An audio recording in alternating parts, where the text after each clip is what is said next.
Good morning, welcome back to Mark's House and Garden UK. I'm just going to do a quick garden tour and just fill you in on a few of the projects I've got on the go at the moment. It will be like a kind of a roundup and also for me a to-do list. At the moment I'm in the front of the garden, which is the Parterre, one of the first jobs I ever did when I moved in. You can see how well it's doing. It is buxus, so there's always the threat of box blight and box tree caterpillar, but I shall keep it loose. I won't prune it too tightly and hopefully we'll get away with it. And in the meantime, I'll wait for some clever scientists to come up with a cure for both of those blights, box tree caterpillar and box blight. Anyway, this is looking a bit bare at the moment, but I'm about to bring my agapanthus around here and my hydrangea Annabelle, and this will become once again a white garden. So that's a job for the near future. I'll be pruning my hydrangea Annabelle and bringing them out. Now this here, this bit of grass which is long and straggly and needs cutting, is all going to be dug up. This is going to be my arid bed. Those three Trachycarpus fortunei are going to be dug up and moved over there in the far corner, which is the Jurassic Jungle Garden project. So that will be dug up and I will import 2 tons of gravel and I will plant arid desert plants into that. And this is going to be my all new arid desert bed just here at the very front of the cottage. So down here I've got my troughs which have got my alpine gardens in. Again, you'll see videos of these on my channel, but look at these here. These are called hens and chicks.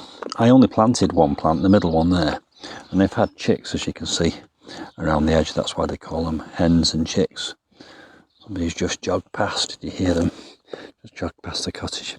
Anyway, these are sempervivans, and that one there is arachnoidum, which is called that because it's, if you think of the word arachnoid, it sounds like arachnid. It's got a little spider's web on the top there. That's part of the plant. Anyway, they're doing well. I could separate these off if I wanted to, but look at that. All those little babies off one mother plant. And there are my arid troughs. I found those Belfast sinks in the bottom of the garden. There's that runner running past, one of my neighbours. She's doing well on this damp 1st of April morning. Anyway, those are the alpines. That there is a bit of thatch which the birds have pulled out of my thatch roof. And the thatcher's coming this week to do some repairs on the thatch roof up there. The birds have been busy taking it out for nest material. This here is, I've forgotten the name of it. Anyway, I'll come back to it because I'm talking, the name escapes me. I'll come back to that. And that there is an ornamental quince. It had lots of lovely fruits on it, but look at these lovely blossoms at this time of year. An ornamental quince.'t I've planted that. I found it there. This is a lilac tree, I've remembered. It's come back to me. Sometimes when you're talking and videoing and moving around, you get put off from what you're thinking. That's a lilac tree. It was up near that wire. Can you see the wire there, the electric cable? It was way up there and I chopped it down. Anyway, the thing about lilacs, the nice thing about lilacs is they grow back from the base, so that will become a lilac bush again. Beautiful sweet scented flowers. That's a purple one. I've got a white one at the back of the cottage. Anyway, let's move along. Here is one of the olive trees I rescued, doing really well.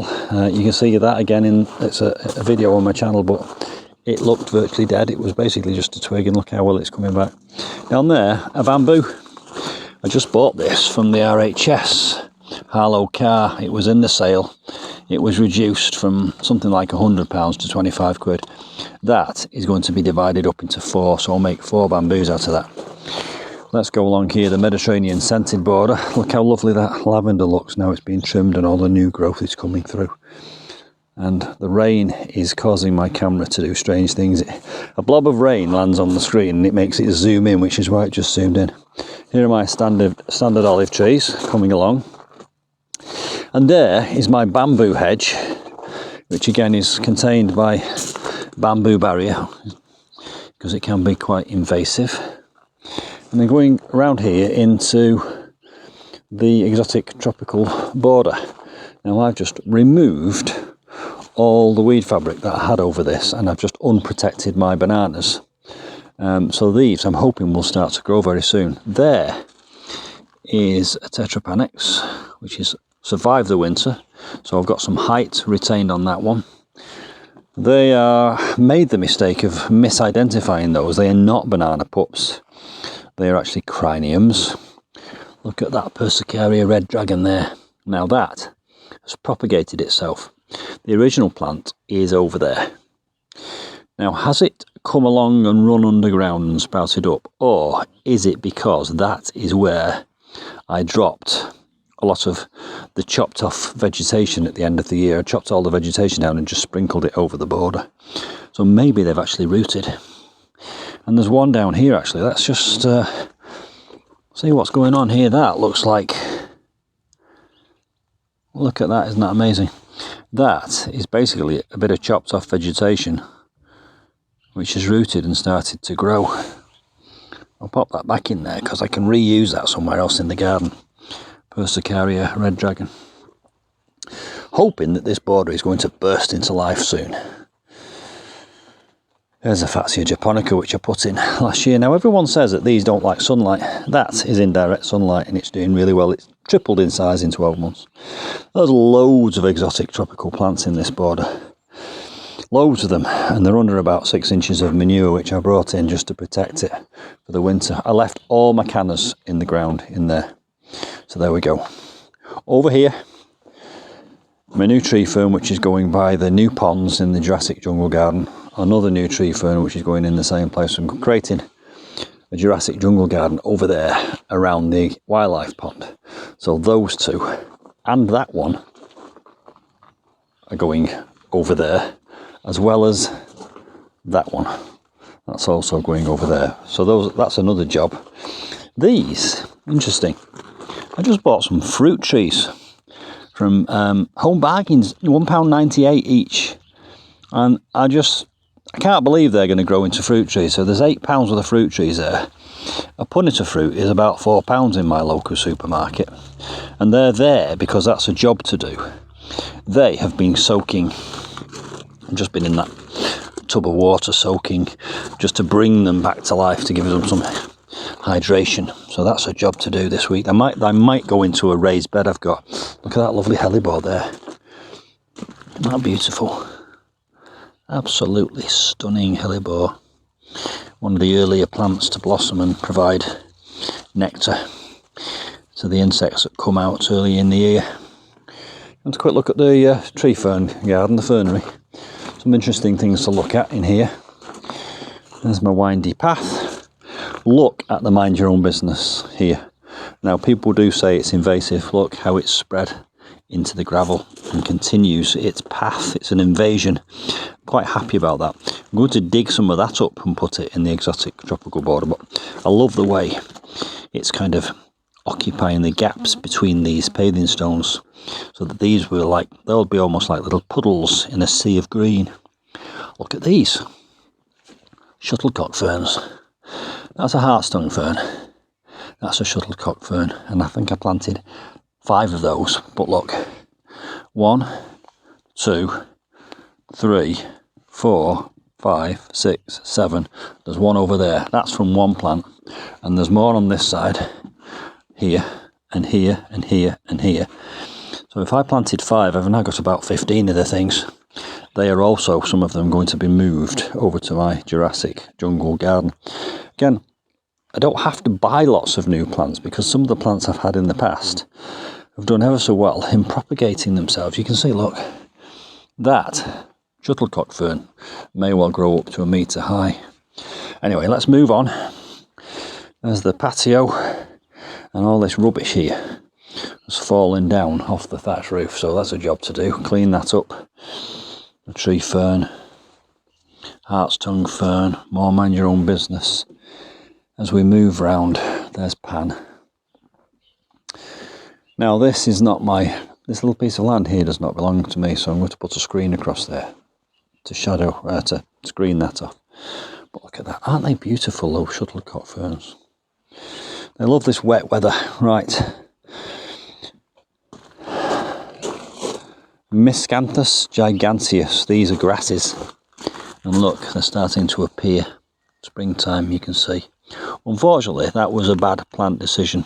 That pot is far too small for Miscanthus giganteus. But no harm done, because I will move some of those over to the Jurassic Jungle Garden. We're going over there in a second. Anyway, I got 3 tubs there. I bought those tubs.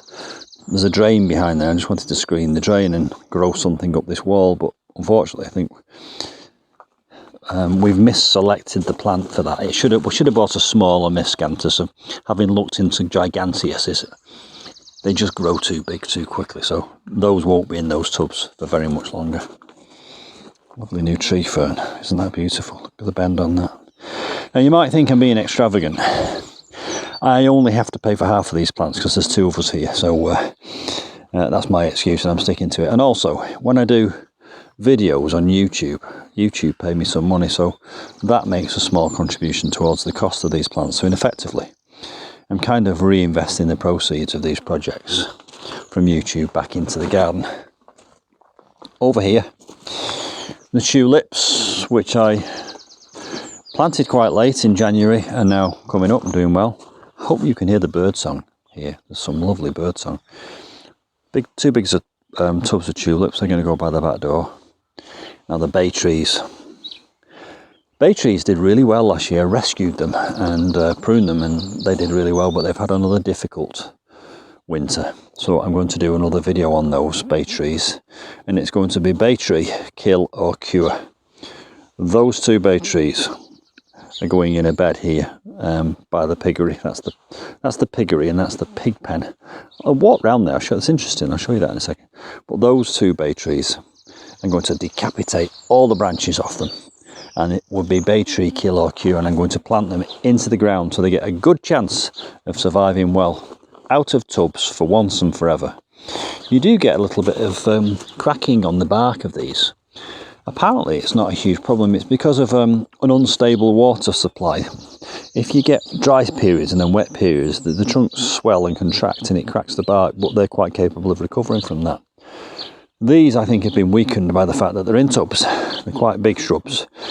And also, we've had quite a cold winter, so I'm going to give them their last chance. I was given these. They were donated by a lovely neighbour of ours, so in a way I've got nothing to lose. They're not dead yet. They've got new growth coming up here on the branches, so I think if I just get them in the ground, cut them right back, I think they'll have a good chance of success. Let's go and have a look in the piggery. This is that English ivy, by the way, that produces a lovely late blossom for the insects late on in the year. Look at these Gunneras. 1, 2, 3, 4 Gunneras. Can you hear a grumbling sort of humming noise in the background? My neighbour's son has a little motorbike and he's about to go out on the fields, I think. Look, Gunneras. Manicata, Tinctoria. Well, apparently there is no such thing as a Gunnera manicata. They've all been reclassified as a hybrid, and they're all supposed to be invasive, so it's now illegal, apparently, to plant these, sell them, cultivate them, divide them. So I cannot now plant these into my garden, so these are going to have to stay in these tubs. And my intention was to put these by the Jurassic Jungle Garden, and they're doing ever so well. This is where they've been overwintered. But unfortunately now, I can't plant them in the ground. However, I might have a bit of a solution, which I'll go directly there and explain that solution to you now. An olive jar. And then over here, well, quite an extravagant purchase. I purchased 3 very large olive trees last weekend. They had them in Costco at £400 each. This is going to be an olive grove, hence the olive jar, which I've just told you about. And look at those huge tubs. If I can get those olive trees out of those tubs without damaging the tubs, I can put the Gunnera into much bigger tubs. So I'm not planting them out. I'm keeping them in tubs. I'm not dividing them. I'm not cultivating them. I'm not propagating them. I'm not giving them away or selling them. So I think if I get them into those big tubs, they'll have a reasonable chance of doing well. And then I can move those over here to the Jurassic Jungle Garden, which is something I've mentioned several times in this short video already. Right, the idea was to, this is the wildlife corner of my garden, so the idea was to corner it off and divide it off into a separate space that you can walk into through this gap. And the way I've done that is by digging 3 trenches. My neighbour came with his mini digger and he dug, I should say, these 3 big trenches. These are going to be new ponds all the way around the edge, and digging those ponds have created these mounds, and these mounds are going to be planted with Jurassic jungle plants. I've got some huge boulders. They're over here in that corner, and you can see I'm in the process of moving them. I've got some massive boulders over there. They're going to be moved here to create a kind of a shoulder and an entrance in. Then we have our 3 new ponds. That's the existing wildlife pond. This side of this mound here is going to be deep red purple plants. The other side of this mound is going to be Jurassic jungle plants, and the same is true on this mound here, Jurassic jungle. I've already put some plants in, some fancier green fingers and some ferns. I've put boulders underneath them just to shore them up and to make the rain drop in. Pond liner's on its way. Talk about the wildlife pond in a moment. More boulders, fancier spider's web, beautiful plant. Look at the variegation on the leaves of that there. It's already producing new leaves, but that's going to be a big plant. That's a big bush. Photinias for the red colour. And down here I just took some dogwood cuttings from a neighbour's shrub in the lane there, so they'll grow up to be a purpley red winter colour type plant. Let's go and look at the wildlife pond. The great news is, and you're probably aware of this if you follow my channel, this week I found newts. 2 weeks ago I should say, found newts in my pond. I also found toad spawn, so every night for the last 2 weeks I've been out here with my torch watching newts. You can see videos on the channel there. The toad spawn is in that clump of weeds there, and I've also collected a bit, and there's a little container with toad spawn. I've collected it to protect it. So there we go, and up there's going to be a deck area. Some steps going up there, deck up there. The tree ferns are going there in that area, so there'll be a little tree fern garden over there. The camera's gone blurred for some reason. Let's see if we can help it to focus again. Maybe give it a wipe. So there we go. This is wildflowers, self-seeded from last year, and they will grow back. I bought a packet of wildflower seeds last year. It did ever so well, and they're already coming back, so we'll have a big selection of wildflowers with lovely flowers and blossoms on for the pollinating insects, full of nectar. Look at that. The colour on that, isn't that stunning? Got blossom on the damson tree there. I leave the damsons, they fall on the floor, they feed the wildlife. And some arum lilies to be divided to go in the ground next to the mounds. So it's all going on, lots of activity here at the moment. These are the boulders that I need to move. Interesting, this is the corner of the garden where I just throw all the debris of the organic debris, and the idea is just to kind of create an environment for wildlife. And I threw an old tree shrub root in there. Just a root from an old shrub I removed, but it must have put some roots down because it's growing. We'll have to stop that because I don't want that growing there. Anyway, there's the boulders.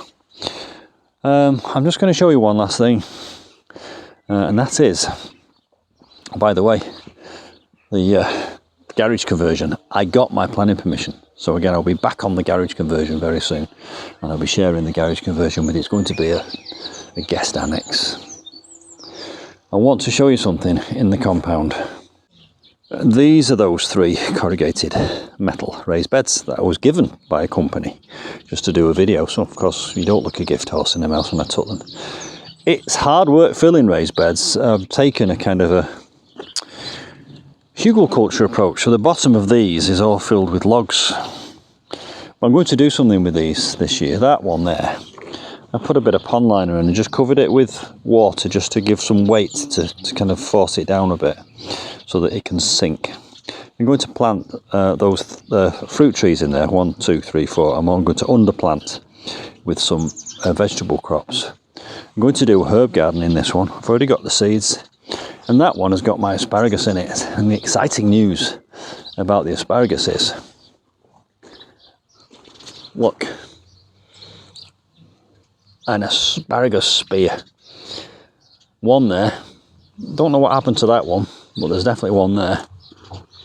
That's growing, evidence of growth on that one. There's two coming up on this one. One there and one there. Can't see anything on that one yet, but 1, 2, 3 and 4 of my 6 asparagus plants are putting up spears. This is their second year, so I'll be able to have a crop off that this year. There we go. So a bit of a tour of the garden. That's another plant from my Jurassic Jungle Garden there. I've just had it round here out the wind, Schiflera. And look at this, Hydrangea Annabelle. I'm going to prune this down a bit this week. Last year I made some supports out of branches off the apple tree. Look at that. One of them has rooted and produced a brand new apple tree. There we go. So lots going on, bit of an update. A line in the sand. There's the rose tree that I rescued from the front. Everyone asks about it. Did it survive? It's there. It's waiting for a project. I need to do a rose garden at some point. I live in a cottage called Rose Cottage. There we go. So I hope you've enjoyed that garden tour. I'll see you soon for some more gardening adventures. Some more holly cuttings which I took last October. It's now March. We're nearly 6 months in. They've still got the leaves on. That means to me they're still alive, hopefully. They're rooting. Bye for now.